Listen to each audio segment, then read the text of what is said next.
10 fundamentals of a successful marriage. One, marry your friend, because friendship is the hallmark and the foundation of any relationship. And you know, conflict is inherent in a relationship. So when you have a conflict situation as friends, you are able to resolve it, rather than the litigious mindset where you say, I have rights, I'm a husband, the other one says, I have rights, I'm a wife. Two, marry somebody whose self-confidence and esteem levels are high, because when they are low, she becomes or he becomes a liability in the marriage. Small little things become a big issue. Three, marry somebody who has a career, not a job. Marriage is very expensive. You can't sustain marriage by a job. That is why I say to a lot of young people, don't marry before you have wealth. Because if you marry when you don't have wealth, your entire life is a debt. Your lobola is a debt, the car is a debt, the house is a debt. Everything becomes a debt. And you know what that debt does? That debt is the one that creates stress in a relationship. Four, marry somebody who has a balance sheet. And when I talk balance sheet, I'm not talking physical things. I'm talking about intellectual capital, because if you have intellectual capital, you can create anything and you can live anywhere in the world. You know, you can compete because you are intellectually competent.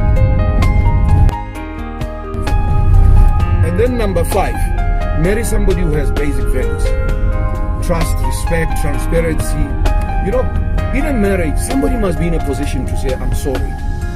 You know, even when you're not wrong, because you want what? You want peace, you want stability in a relationship. Six, marry somebody who believes in God. Don't marry an atheist. You know, marry somebody who believes in Momudimu. Seven, marry somebody, especially a woman, who's got a social conscience. You know,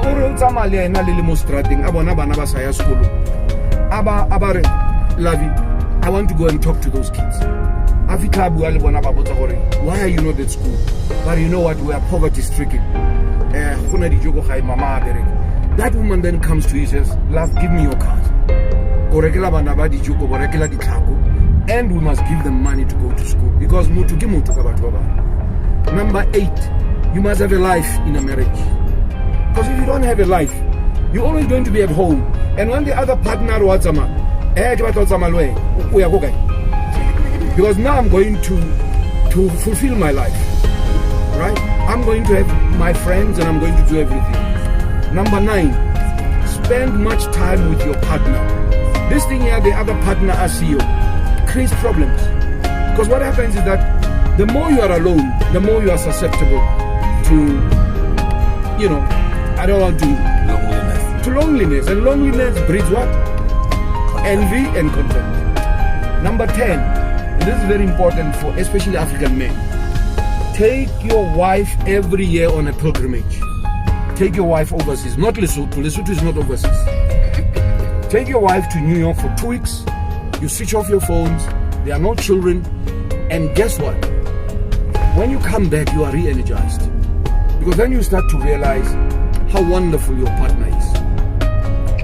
I'm done.